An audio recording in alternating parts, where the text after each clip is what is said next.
Well, welcome everybody. This is a new podcast for This is the Kingdom called Reformation Voices. And as you can see, my background is a little bit different from what it usually is, and the camera shot and everything else.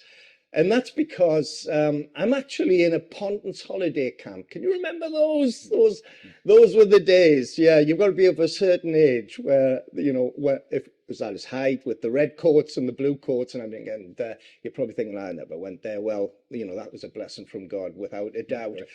And but I have with me, as you can see, my very, very good friend, Paul Manwaring from Windsor. Paul, welcome. Yeah, thanks. Yeah, I too am having some memories of being in places like this. Yeah, but good to be with you. So we're in a chalet, not a Swiss chalet, but a Ponton chalet doing this podcast. But anyway, excuses now to one side. Paul, what a joy to have you just joining me here on this podcast. And many, many people will know of you. And of course, you spent a lot of time in America at Bethel. Yeah. What, 15 years? Yeah, 15 years. We flew out 4 days after 9/11. So that probably marks it for anyone that's old enough. So 2001, we flew out there, stayed until the end of 2016. And so we've been back now 6 years. Right. So I know in a previous life, you were a prison governor and before that, a psychiatric nurse. And so you end up in Bethel on the leadership team. So how did that actually happen? Yes, it's that, when I do occasionally have a haircut, the barber often sort of says, what do you do? And I often say, well, I was a nurse, then a prison governor, and now a Christian minister. And they'll say, they're three very different careers. And I'll say, no, they're all exactly the same. They're fixing broken people. That's what they all are. So, actually what happened was that my wife was on a journey, and she started that journey around about 1997, pursuing her own kind of personal freedom and kind of inner healing, you'd probably call it today. And she got connected with Bethel in 99 through Randy Clark's ministry, actually. And she went out 8 times from 99 to 2001. I always like to say, before Bethel was Bethel, before Bill was Bill, before there was a CD or a website. And we flew out there after 9/11 because my wife heard God say we'd live there. So the only way we could get there was for me to do school of ministry. So I resigned as a prison governor, jumped on a plane, sold up everything, and did 1 year school of ministry at Bethel. Walked out of the sanctuary on the Sunday night of my graduation. Chris Valentin put his arm around me. Bill had already said to me, some of that stuff you learned in prison we need around here. And so began the most extraordinary, unexpected, unplanned journey of my life. Wow. I mean, going to the school, you could never have thought for one moment that you would not go back home for 15 years. No, and I had a 5-year career break. I could have any prison job that was vacant, I'd been told by the Director General. So I could have gone back for up to 5 years. No, I never would have dreamed it. Not at all. And I've always joked, ever since I told you earlier, I didn't live in Weaverville where Bill Johnson and the crew came from. I wasn't a Johnson. I wasn't already at Bethel. I wasn't even an American. And I ended up on the senior leadership team of probably one of the fastest ministries in its stream in the last 20 years. Well, I was just about to say that because, you said you never heard of Bethel. You went to the school of ministry. Your wife was pursuing that. And I don't think any of us had really. But now, of course, Bethel Music, and then Bill Johnson himself with his writings and his teachings, and just what Bethel became with Chris Valentin and the other giants of faith that were associated with it. And you were there during that time. Yeah, I was part of the team. And was it because of you then, Paul? I always say I got to be in the back room of a revival movement. I got to sit there, and I'd often, because I was given the network to build. They asked me in 2004 to build Global Legacy, our network. And I would pretty much say, I guess this is how it felt to be around a John Wimber in his early days. Right. And just to be in that back room, it was extraordinary. So you were aware there's something up here. Oh, yeah. Yeah, you knew. There's no question about it. Yeah. Well, 15 years, and then God calls you back to jolly old England, Yeah. green and pleasant land. And so, how did that happen? It's a combination of things. In 2012, I was given a prophetic word, and that word was that I would preach in stadiums. There were a couple of other things, but the main piece was that, and I'd raise up young evangelists. And as a result of that, one of the things about Bethel is I love prophetic words, but prophetic words without prophetic culture don't come to pass. Mm. Bethel has a prophetic culture. Mm. So Bill sent me to Reinhard Bonnke's School of Evangelism, the most unlikely place. Wow. And I got to be there September 2012 as a result of that word.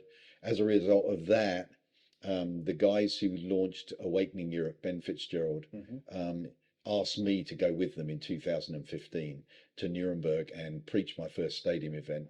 And it was extraordinary. Preached in front of 26,000 people for my first kind of large event, really. And I've been with them ever since. But what happened in 2015 was that Europe, I think sometimes calls are two-way. Something got a hold of me, but I got hold of it. And my wife actually, she was beginning to think, I want to go home. I don't want to retire in Northern California. I don't want to do nothing really. But something else got hold of her, and she said, I don't want to watch revival in Europe from America. Wow. And that's Wow. so there were a number of things, prophetic words. We had 2 or 3 more prophetic words. We actually were offered a job that didn't work out, but it was, I always say, it loosened the jam jar lid for us to be able to take it off and have a look inside. Wow. And of course we got 2 grandsons in Windsor. So yeah, it was like, okay, it's time to go. It's time to move. Well, Paul, yeah. for me, and I speak for many, many people, we're glad you did that. Thanks. We really are. I think Thanks. that, the kingdom of God is going to be better for it. And so you and Sue, your wife, you live in Windsor, which is a beautiful, beautiful, I was going to say little town, but it's not city, is it? No, it's not that big a town. There's not much room. There's all this Crown Estate around it. That's right. Yeah, yeah. So you're there, and your kids are grown up now, and of course doing other things. And do you have grandchildren? Yep. So we've got 2 sons, one in England, one in California, and then we've got 2 grandsons in England, and our first girl in the Manwaring family. She's actually the first girl born a Manwaring for 70 years. So she's out in California, and she's little Jane. She is going to have a spoilt life.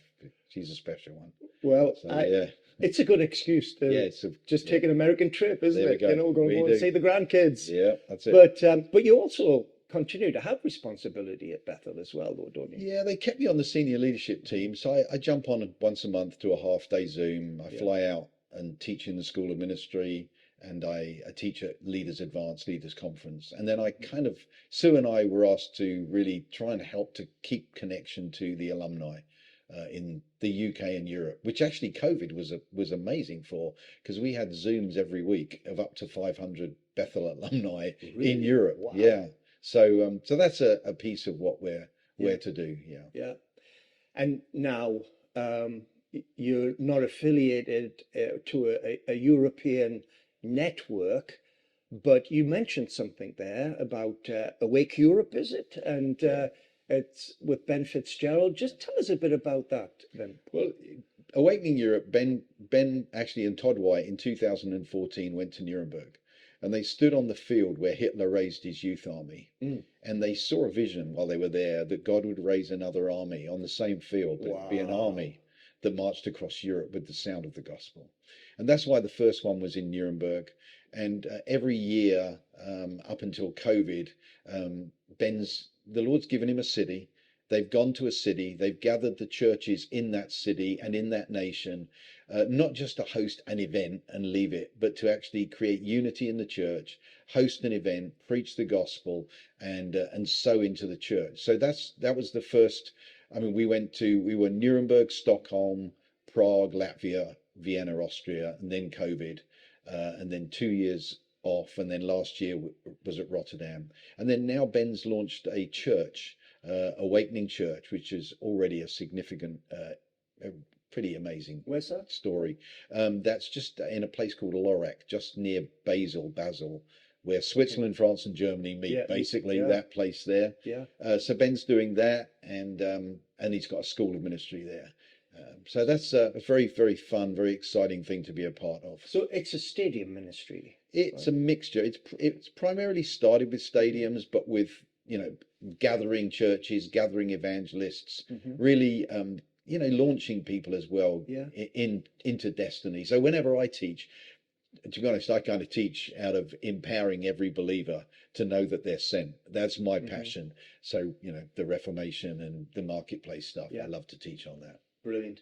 So, I mean, it's called Awakening Europe. So, I mean, that's the purpose of it, isn't it? Awakening Europe. That's what it says on the tin, isn't it? You that's know, it. and so that's the whole purpose, to minister to the church. But I'm sure people are getting saved as well. Oh, I mean, it's to the lost as well, but Yeah, it was right. through the church to get the church activated, to equip evangelists, and then they'll flood the streets of a city. So, you know, the first one, Nuremberg, that we were all at, you know, there were hundreds. I mean, I think it might have been 2,600. I might have got the number wrong of salvations. Wow. But those of us that were there, they ran to the front. Wow. And, you know, it's my wife's favorite event of the year, absolute favorite event of the year. And she says, every Christian should be in a place where they see hundreds of people running to get saved every year. Wow. And she's right. Wow. She's right. We should, because it's not just for the lost. It's for us to be reminded and thankful that we're saved. So Awakening Europe is a great privilege to be a part of that family. Yeah. Well, really we're old enough to know the Billy Graham tour of the UK, and I remember going to Sunderland Football Ground, Roker Park back then, and being impacted in that very, very same way. Just simple gospel message. Just, if you want to know Jesus, come onto the football field, and the field was just filled. It was enormous. And I had founder members. I was a young pastor back then. I had founder members added to the church during that time. So there's still a place for it then, Paul. Oh, without a doubt. Yeah, I mean, I think what we've got to say is there's a place for everything. Yeah. You know, in terms of preaching the gospel and evangelism, and from the one-on-one to the stadium, you know, no question about it. I mean, look at what Reinhard Bonnke did in Africa. Totally. 75 million souls in his lifetime. Wow. You know? Incredible. Yeah. So there's another European. Oh, just before we move on, is there an Awakening Europe event coming up? There isn't one this year. Ben's in the process of finalising the details for next year. For 2024. So everybody listening, watching this podcast, just go on, follow Awakening Europe on Instagram, and it will get announced. Brilliant. The funny thing is, because it's my wife's favourite event, it'll be okay. But I'm pretty sure it's going to be on our 45th wedding anniversary. All right, yeah. Well, you've got that off. But I'm okay, because if it's where I think it is, it's going to be a great place to have a wedding anniversary. Oh, fantastic, fantastic. Now there's another European organisation which I've dipped in and out of, and because of my friendship with people like Matthias van der Steen, Jean-Luc Traskel, and these guys. Don't know Ben so much.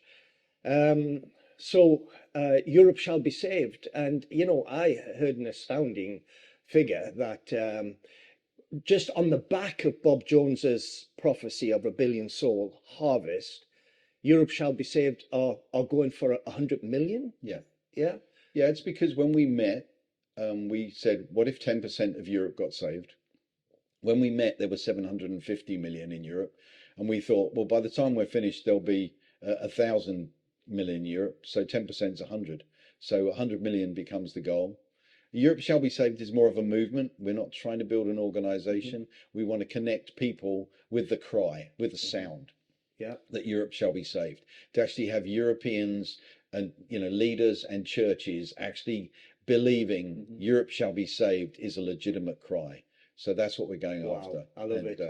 I love it. And this is about hope, releasing hope in the continent, about the presence of God, about the gospel of Jesus Christ, and about unity. And those are at the four things. And all we just want to do is we want to connect, you know, the youth leader who's leading people to Jesus, and right the way through to the, you know, Louis Palau ministries and people like that. Not to manage them, not to control them, not to tell them what to do, but to connect them on the basis of, you know, one can put 1,000 to flight, and two, 10,000. So that's what that's about. Under Jean-Luc Traskel, who's the father really of Europe Shall Be Saved, who was a young boy when Reinhard Bonnke laid hands on him.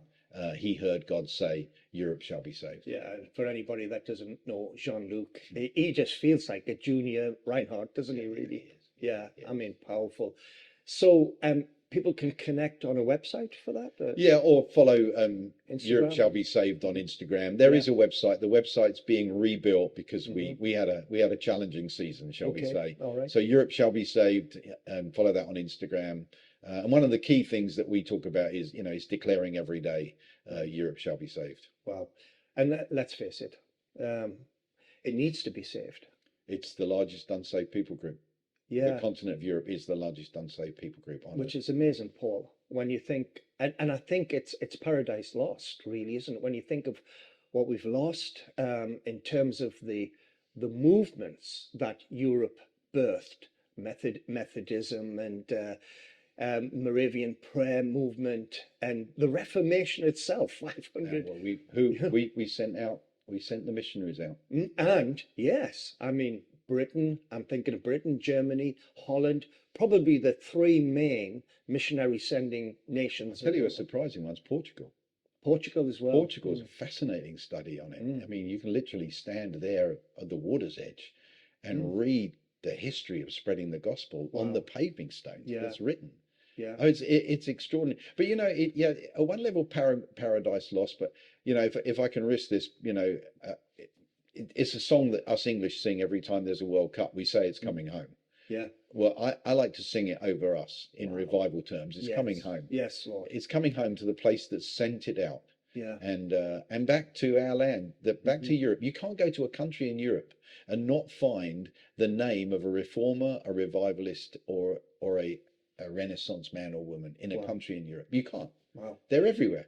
Wow. You know your history. Yeah, of course. Yeah. I'm from Revival Town, Sunderland. It's known a number of revivals. And of course, the whole northeast region with Celtic Christianity, it was all birthed from up there. Well, I come from Windsor, and believe it or not, that's a healing town. And there's a book called The Royal Touch. Wow. Yeah, really. Wow. That tells the stories, mystical, spiritual, supernatural stories of kings and queens. There's a story that King John used to walk out of the castle on Christmas Day, and the people would line up for one touch from the king to get healed. Come on. Queen Elizabeth I, their prayer chapel underneath Windsor Castle. I mean, crazy stuff. Wow. So it's everywhere. It's everywhere. And there's a martyrs. There were martyrs in Windsor. Yeah. 3 martyrs in Windsor. There's a plaque to them. Well, we've got such a history. There's layers and layers and layers of just Christian history that we have to dig into again. And you mentioned 3 words there just in that last conversation sentence. You mentioned revival, you mentioned reform, Reformation, and Renaissance. And how long we got? Okay. a little sentence on each then. Yeah. Well, for me, I lived in America, and they still have the same problem there, that they talk about revival as a series of meetings. That's right. And it's not. For me, the 2 ways I define revival, I stole one. Revival is when renewal goes viral. Individual renewal goes viral. And the second is when ones to millions of people come into a personal relationship with Jesus Christ, his person, his power, his presence, and his principles. That's what we have to see that. We have to see again the 100,000 in Wales where the pit ponies wouldn't work because nobody was swearing at them, where the police stations stopped working. Yeah. So we have to see that. And I believe, though, that revival that doesn't lead to reformation, it has missed the purpose. Right. And reformation is, my definition, is when the whole of society, regardless of its relationship with him, comes under the influence of the person, the power, the presence, and the principles of Jesus. So it is reformation. And it's not about revisiting the Reformation of Martin Luther. It's, I believe, for a new reformation that unites the bride and transforms the whole of society. Amen. So I put it in that language. Yeah. And then Renaissance. And of course, all of these came from Europe and North Africa and a little bit of the Middle East. They're all birthed here, this cradle of civilization. And of course, we had the Renaissance, the 12th to 14th century Renaissance, where you can trace the time of the Renaissance through the way that Jesus was depicted on the cross. Fascinating. It was steeped in Christianity. The music had written on the back, "To God be the glory." But it ended with the birthing of secular humanism, where man said we did it without God. Wow. And we need a new renaissance, which for me is a new expression of creativeness and inventiveness that gives glory to God and benefits mankind. Yeah. And we, we're seeing, the geniuses of our world, Elon Musk's to name one. Yeah. But does he know God? Mm. We need the next generation of Elon Musks to know God, to use their creativity and their inventiveness to give glory to God. Yeah. And I believe that all three actually are in the river in Ezekiel, believe it or not, because the temple represents for me the Renaissance. It was a place full of wisdom and perfect in beauty, described in Ezekiel. The revival is the river, where people jump in, where there's healing and where there's life. And the Reformation is where the land is reformed and becomes the foundation for the next generation. And if you can see that picture in the Ezekiel River. Wow. It's so powerful. Yeah. I preach on Ezekiel's River quite a lot. Never have preached that, but Paul, I have to confess, I probably will the next time. and the first time might give you the credit. We have to go to Ezekiel 28, which is there's a couple of references, but that's where the king of Tyre, which is most people believe to be Lucifer, and he's described as full of wisdom and perfect in beauty, or the words there. Ezekiel 34 is the temple. This study all began because I asked a question of the Bible: what kind of temple creates a river? So 34 is the temple, which they use the same word there as for Lucifer, full of wisdom and perfect in beauty. And then Ezekiel 47 is the river flows out of the temple. So that's how I got it. It flows from beauty into revival and reforms the land. And isn't that what we want? Yeah, fantastic thought. Yeah, Paul. Really tremendous. I mean, you just want to meditate upon that, don't you? Yeah. So let's talk about the church and just these last few moments. And obviously the church was what it was, and we are churchmen. I don't know so much about your salvation, but I grew up in the church. It took me till I was 17 to get saved, but I grew up in the church. 68 now, and so I've known the church all my life. But something happened at COVID, the lockdown and everything, and there was certain adjustments that were made in society as well as in church life. Now here we are post-COVID. Do you think the Holy Spirit is adding something extra now, or is there a new wineskin that we need to discover? Is the church, let me just be provocative just for a moment, is it fit for purpose right now, considering that in your previous statement, that Europe is one of the least Christianized people groups in the world? What about the church? Where do you feel we're going with this? Yeah, I think one of the things for me that came out of COVID was we need the community of the church. We need a place to celebrate. We need a place to confess. We need a place to do community. We need a place to be commissioned. We need a place. They all have to be given C's the way I've just said them. But we need that. We need that. We worked that out. Without that, we struggled. So I think that's definitely for me the big message that came out of COVID is that we need it. Now, where do we go from here? I think we need to embrace that there will be different expressions of it, but to say that we don't need to gather together, well, clearly that's not biblical. Don't forsake the gathering together is very clear. What for me I really came out with is that I want to see a movement of leaders who will do 5 things. It sounds like I prepared it, but I've been saying this for about 2 years. That for me, there's 5 things that I want. It's not liturgy. It's not, doctrinal statements. It's number 1, the church must give opportunity to respond to the preaching of the gospel of salvation in Jesus Christ. Amen. No question. And the Telegraph magazine last weekend said, inner city churches that are evangelistic are growing, and maybe Gen Z will be the answer to the future of the Church of England. Wow. And that's interesting. So that's number 1. Number 2 is the church must steward, value, and cherish the presence of God. It's the Moses. If you don't go with us, we're not going.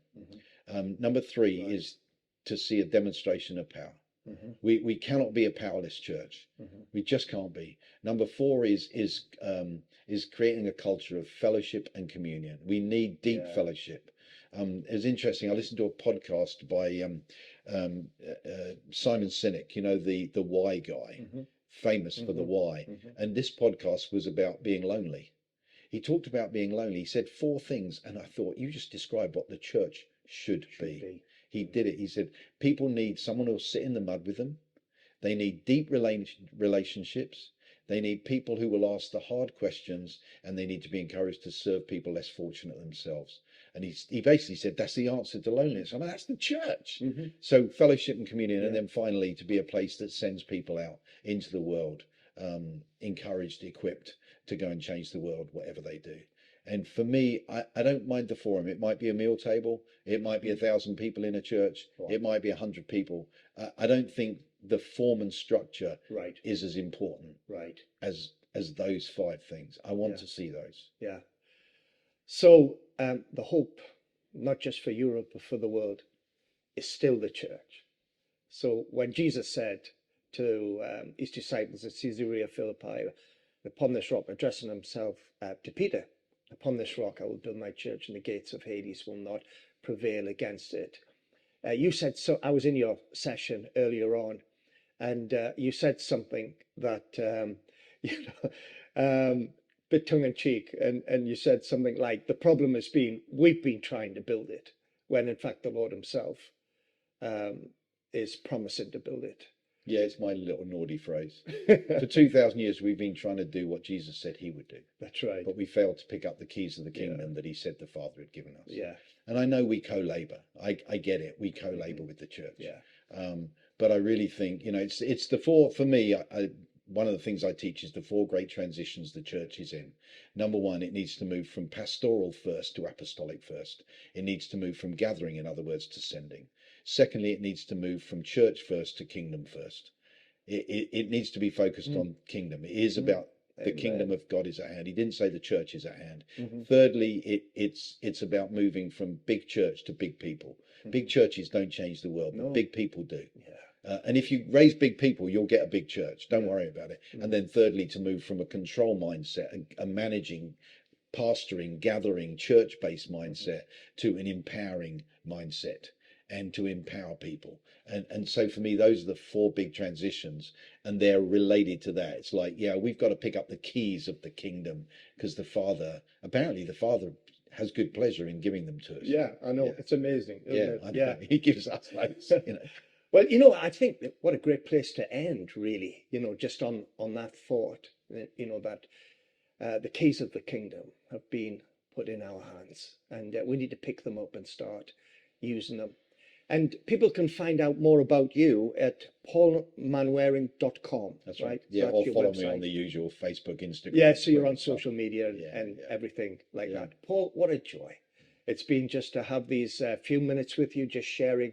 And I'm sure that people who have been listening, because it's on Spotify for the listeners, it's on YouTube for those that will see it and view this video. This is going to be a tremendous blessing to so many people. So again, Paul, thank you so much. Thanks for the chance. Thanks, Ken. Great to see you again too.